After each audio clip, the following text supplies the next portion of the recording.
ఆంధ్రప్రదేశ్ మద్రాసు నుంచి ఎప్పుడు విడిపోయింది? తెలంగాణ రాష్ట్రం పొట్టి శ్రీరామ్. ప్రశ్నలు జవాబులు ఎవడు నేర్పిండి? సాహు మహారాజ్ మొట్టమొదట బీసీ ఎస్సీ ఎస్టీలకి రిజర్వేషన్ ఎప్పుడు ఇచ్చిండో అది నీ సాంస్కృతిక వారసత్వం. శివాజీ అనే శూద్రుడు రాజ్యాన్ని ఎట్లా స్థాపించిండో అది నీ సాంస్కృతిక వారసత్వం.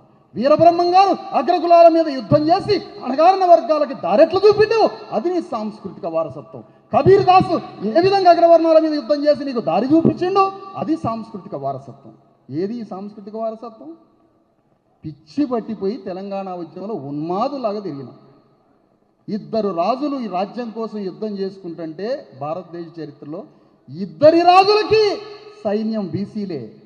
ఓ పద్మశాల ఆయన అన్న అటువైపు, ఓ పద్మశాల ఆయన తమ్ముడు ఇటువైపు, ఓ గౌండ్ల ఆయన అన్న అటువైపు, ఓ గౌండ్ల ఆయన తమ్ముడు ఇటువైపు.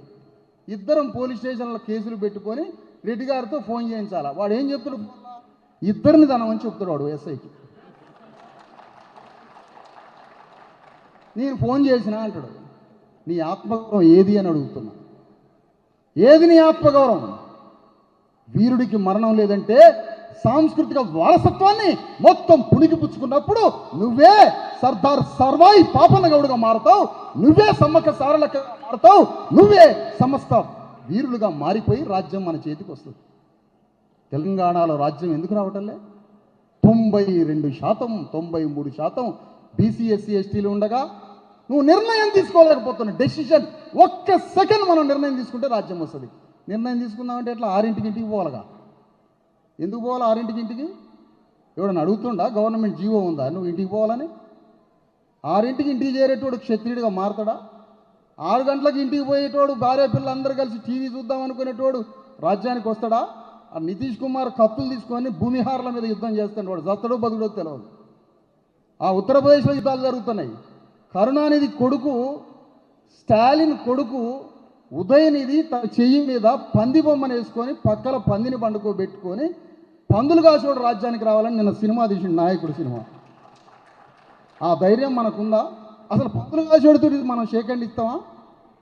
అందుకనే వాళ్ళు రాజ్యానికి వచ్చిండ్రు. మనకి సాంస్కృతిక వారసత్వం, వైభవోపేతమైనటువంటి సాంస్కృతిక వారసత్వం.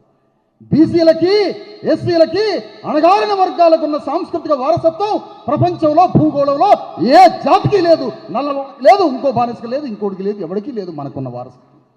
రండి ఈ వారసత్వం ఎత్తుకుందాం, రాజ్యానికి వద్దాం రండి.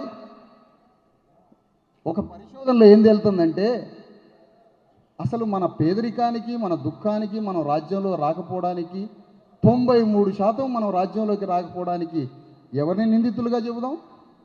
రెడ్డి గారిని నిందితులకు చెబుదామా? వెలమాయని చెబుదామా? కర్ణమాయని చెబుదామా? కమ్మాయని చెబుదామా?